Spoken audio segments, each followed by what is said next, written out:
মুসা নবীকে, আল্লাহ আমি তো তোর পাহাড়ে এসে তোমার সাথে কথা বলি, কিন্তু এই উম্মত কেমন করে কথা বলবে, কোন পাহাড়ে যায় কথা বলবে? আল্লাহ বলে, মুসা না না, এই উম্মত কোনো পাহাড়ে এসে কথা বলবে না রে, এরা যখনই নামাজে দাঁড়াবে তখনই কথা বলবে। মুসাল্লি ইউনাজি রব্বা, ও মালিক, নামাজি তোমার সাথে কথা কয় বুঝলাম, কিন্তু তুমি কেমনে কথা বলবা? আল্লাহ কই, যখনই ওরা কোরআন তেলাওয়াত করব তখনই আমি তাদের সাথে কথা বলবো। নামাজি আল্লাহর সাথে কথা কয়, আর কোরআন তেলাওয়াতকারীর সাথে আল্লাহ নিজে কথা কয়। সুবহানাল্লাহ জোরে কোন। অথচ আজকে সেই কোরআন তেলাওয়াত মুসলমানের ঘরে নেই, মুসলমানের ঘরে কোরআন তেলাওয়াত হয় না। দিন চলে যায়, সপ্তাহ চলে যায়, মাস চলে যায়, মুসলমানের ঘরে কোরআন তেলাওয়াত হয় না। আর যদি মা কোরআন তেলাওয়াত ঘরের ভিতরে তুমি করতে গো মা, টাইম টু টাইম দিনে অন্তত একবার যদি কোরআন তেলাওয়াত করে হইতো, এই তেলাওয়াতের আওয়াজটা আমার শিশু বাচ্চার দিল দিমাগে রেকর্ড হয়ে থাকতো। এই ছেলে এই মেয়ে যখন আস্তে আস্তে বড় হইতো, তার পড়ালেখার পরিবেশটা তুমি ধর্মীয় পরিবেশে করাইতা, কোরআনের পরিবেশে তুমি তার পড়ালেখাও করাইতা, তার জীবনের পড়ালেখা তুমি শুরু করাইবা আল্লাহর পরিচয় দিয়া। এরপরে তুমি তারে ডাক্তার বানাও, ইঞ্জিনিয়ার বানাও, প্রফেসর, পাইলট বানাও, কিন্তু তার পরিচয়, তার পড়ালেখার শুরু হবে আল্লাহর পরিচিতি দিয়া। যেই পড়ালেখার মধ্যে আল্লাহর পরিচয় আছে, এই পড়ালেখাই হলো পড়ালেখা। যেই পড়ালেখায় আল্লাহর পরিচিতি নাই, এটা পড়ালেখা হইতেই পারে না। ঠিক কিনা জোরে কন? এজন্যই তো নবীজি জিব্রাইল যখন বলছিলেন, নবী গো আপনি পড়ুন, ইকরা, নবী কয় আনা বিকারিন, আমি পড়া জানি না। জিব্রাইল আবার কয়, নবী গো আপনি পড়েন, নবী কয় কের ফরা, ফরা জানি না। জিব্রাইল কয়, নবী গো আপনি পড়েন, নবী কয় ফরা জানি না। যখনই জিব্রাইলে আমিন কয়, ইকরা বিসমি রাব্বিকাল্লাযী খালাক, পড়েন আপনি আপনার রবের নামে, তখনই আমার নবী পড়া শুরু করে দিছেন। আর নবী বলতেছেন, ইকতেই নবী বুঝাইলেন, জিব্রাইল রে, যেই পড়া আমার আল্লাহর নামে হয় না, এই পড়া আমি নবী পড়তে রাজি না। যখনই তুমি কইছো পড়েন আপনার রবের নামে, তখনই আমি পড়তে রাজি। আওয়াজ দিয়া কন্যা সুবহানাল্লাহ। প্রশংসা করব কার? গোলামি করব কার? দিলের ভিতরে প্রথম পরিচয় ঢুকাইব কার? ওয়াহদাত কি হিফাজত নেহি বেকুওতে বাজু, ওয়াহদাত কি হিফাজত নেহি বেকুওতে বাজু, আতে নিহি কোচে কামি হাক লে খুদা দাদ, आते नहीं कुछ कामी हक ले खुदा दा, ऐ मर्द खुदा तुझको क़ुव्वत नहीं हासिल, जा बैठ किसी गार में अल्लाह को कर याद, जा बैठ किसी गार में अल्लाह को कर याद, ये सच है कि बातिल की तरफदार नहीं हम, गद्दार न समझो हमें गद्दार नहीं हम, फूलों की तरह नरम मिजाज अपना है नाज़ुर, हम तेरी नहीं नेज़ा व तलवार नहीं हम, हम तेरी नहीं नेज़ा व तलवार नहीं हम। मुसलमाনের आवाज़े बोलें अल्लाहु আকবার। আমার ভাইয়েরা বন্ধুরা, এজন্য বলতেছিলাম একটু মনোযোগ দিয়ে শুনেন। মা বাবা হলো সন্তানের প্রথম শিক্ষক, ঘর হলো তার প্রথম বিদ্যালয়, ঘর হলো তার প্রথম বিদ্যালয়। মা তুমি সন্তানটারে ধর্মীয় শিক্ষা, আল্লাহর পরিচয় তুমি মা তার সন্তানটারে শিখাও, খাওয়ানোর দোয়াটা মা শিখাও, ঘুমের দোয়াটা বাবায় শিখাও। এইভাবে ডান হাতে খানা খাইতে হয় সন্তানরে শিখাও। খানা খাওয়ার সময় মাথায় কাপড় দিয়া খাইতে হয়, টুপি মাথায় পরে খাইতে হয়। এরকম দস্তরখানা বিছায় খানা খাইতে হয়। কেন খাইতে হয়? কয় আল্লাহ খুশি হয়। শিশু বাচ্চাটায় জিগাইব, আম্মা আল্লাহ খুশি হইলে কি হয়? আপনি বলে দেন, আল্লাহ খুশি হলে আল্লাহ জান্নাত দেয়। এই যে জান্নাত শব্দটা বলছেন, শিশু বাচ্চাটার এই মেমোরিতে জান্নাত শব্দটা মরণ পর্যন্ত রেকর্ড হয়ে থাকবে। ডান হাতে খানা খাও, বাম হাতে খেও না। আল্লাহ নারাজ হয়, আল্লাহ নারাজ। বাচ্চাটাই কইব মা, আল্লাহ যদি নারাজ হয় কি হয়? আল্লাহ নারাজ হলে জাহান্নামে যেতে হয়। জাহান্নাম কারে কয়? চিরস্থায়ী অশান্তির জায়গা, কষ্টের জায়গা। কম কোথায় জাহান্নামের পরিচয় সন্তানের দিমাগে রেকর্ড করে দিলেন আপনি মা, আপনি বাবা। এজন্য সন্তানের প্রথম শিক্ষক হলো তার মা, সন্তানের প্রথম শিক্ষক হলো তার বাবা, আর ঘর হলো তার প্রথম বিদ্যালয়। শিশু বাচ্চাটা প্রথম শিক্ষকের কাছ থেকে প্রথম বিদ্যালয়ে যা শিখবে এটা মরণ পর্যন্ত ভুলবে না। আমার আব্বা একজন জেনারেল শিক্ষিত মানুষ, কিন্তু আলেম ভক্ত। আমার আব্বার পাশে আব্বার এক বন্ধু আসছেন। আমি তখন শিশুকাল, ছোট্ট বাচ্চা, বয়স এরকম 6 বছর 7 বছর এরকম হবে।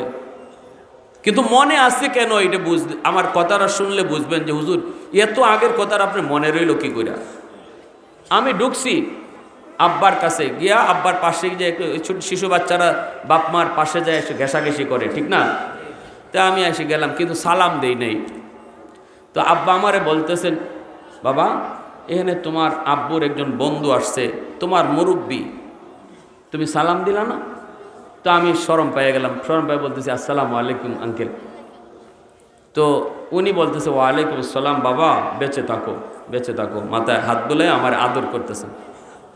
আমার আব্বা আমারে বলতেছেন, না বাবা তোমার সালামটা আমি নিলাম না, তুমি রুম থেকে বের হও, রুম থেকে বের হও, বের হইয়া রুমে আবার ঢুকো, ও ঢুকার সময় সালাম দিয়ে ঢুকবা।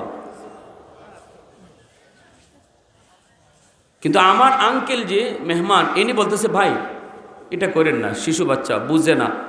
বাবা সালাম তো দিছেই, অত সংশোধন করে নিছে। তখন আব্বা হাসি হাসি বলতেছিলেন, ভাই আমি যদি এখন তার সালামটা নিয়ে নেই তো সারা জীবন মনে থাকবে না, আর এখন যদি রুম থেকে বের করাইয়া সালাম দিয়ে আবার ঢুকাই এটা সারা জীবন মনে থাকবে। বাবা হওয়া সহজ, আদর্শ বাবা হওয়া কঠিন। মা হওয়া সহজ, আদর্শ মা হওয়া কঠিন। নবী আসার দরজা বন্ধ, আব্দুল কাদের জিলানী আসার দরজা বন্ধ হয় নাই। উজানির পিসাব আসার দরজা আল্লাহ এখনো বন্ধ করে নাই। নবীর দরজা বন্ধ করেছে, ওলি আল্লাহ আসার দরজা আল্লাহ বন্ধ করে নাই। উজানির হজরতের মার মতো মা হও, আজও আল্লাহ তোমার গর্ভ থেকে উজানির হজরত জন্ম দেবে। বিশ্বাস হয় না? জোরে বলেন। আজও আব্দুল কাদের জিলানির জন্ম হবে, জিলানির মার মতো মা, জিলানির বাবার মতো বাবা হও। ঘরটাকে ধর্মীয় পরিবেশে বড় করো। মূল ফাউন্ডেশন যেই বয়সটা আমার বাচ্চা, এই বয়সটার দিকে গুরুত্ব দাও, এটা অবহেলায় নষ্ট করো না। বাচ্চারা নিয়ে টেলিভিশন দেখো না, ঘরে টেলিভিশন চালানো বন্ধ করো, ঘরে নাচ গানের দৃশ্য বন্ধ করো। এর দ্বারা শুধু আমি নষ্ট হচ্ছি না, আমার পরবর্তী প্রজন্ম যেই বাচ্চা আল্লাহর ওলি হয়ে আসছে তার উলায়াত নষ্ট করেছি আমি মা, আমি বাবা। আমি আমার সন্তানের ভবিষ্যৎ অন্ধকার করছি। আমার জন্য বেশি ক্ষতি না, বেশি ক্ষতি আমার সন্তানের জন্য। ধর্মীয় পরিবেশ গড়ে তোলো।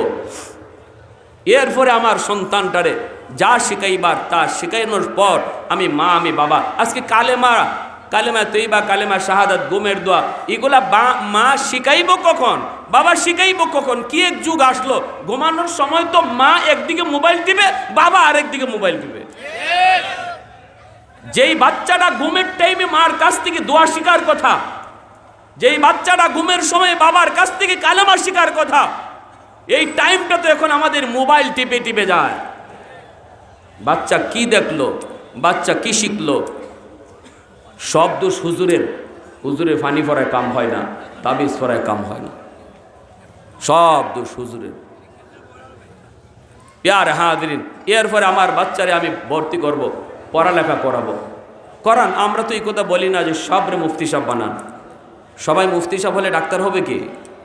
ডাক্তার বানান, কিন্তু মনে রাখতে হবে মুরগির বাচ্চা জন্ম নিলে মুরগি হয়, মানুষের বাচ্চা জন্ম নিলে মানুষ হয় না, তারে মানুষ বানাইতে হয়।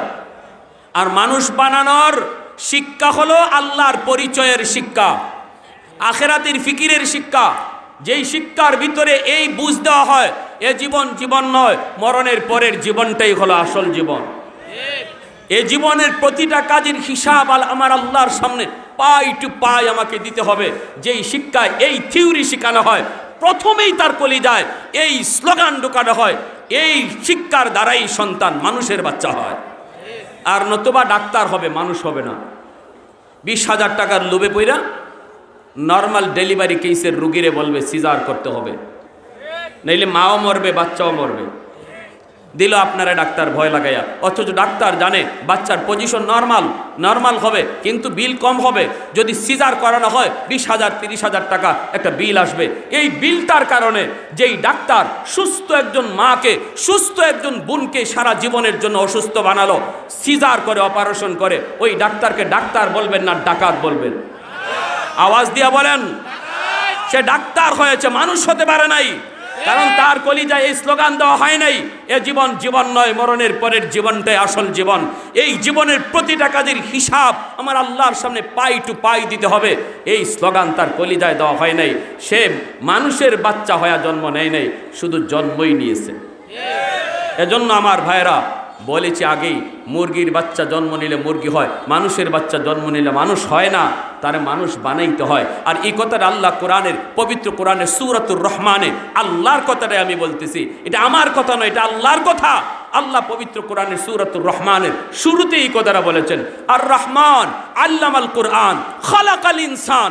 কেন আল্লাহ মানুষ সৃষ্টির কথা পরে বলবেন আর কোরআন শিক্ষার কথা আগে বলবেন? পরিষ্কার ভাষায় প্রতিটা তাফসীরের কিতাবে মুফাসসিরিনে কেরাম লিখেছেন, আল্লাহ পরিষ্কার এই কথা আমাদেরকে বুঝাইতেছেন, শোনো, সৃষ্টি নিলেই, জন্ম নিলেই মানুষ হয় না। যদি মানুষ হতে হয় আগে আমি আল্লাহর পরিচয় শিখাও, আগে কোরআন শিখাও, আগে কোরআনের আমার কথা শিখাও, আমি আল্লাহর পরিচয় তারে শিখাও, কোরআনী জিন্দিগি মতো তারে চালাও, কোরআনী জিন্দিগির বুঝ দাও, হালাল হারাম মতো চালাও, হালাল হারামের শিক্ষা দাও, জায়েজ নাজায়েজ বুঝাও, জায়েজ নাজায়েজের শিক্ষা তার কলিজায় ঢুকাও, তবেই সে আমি আল্লাহর তালিকায় মানুষ। আর যদি এই শিক্ষা না পায়, সে তোমাদের কাছে যত বড় ডাক্তার হোক, যত বড় ইঞ্জিনিয়ার হোক, যত বড় পাইলট হোক, তার জীবনে যদি জায়েজ নাজায়েজ হালাল হারাম বৈধ অবৈধ না থাকে, আমি আল্লাহর তালিকায় সে মানুষ হতে পারে নাই।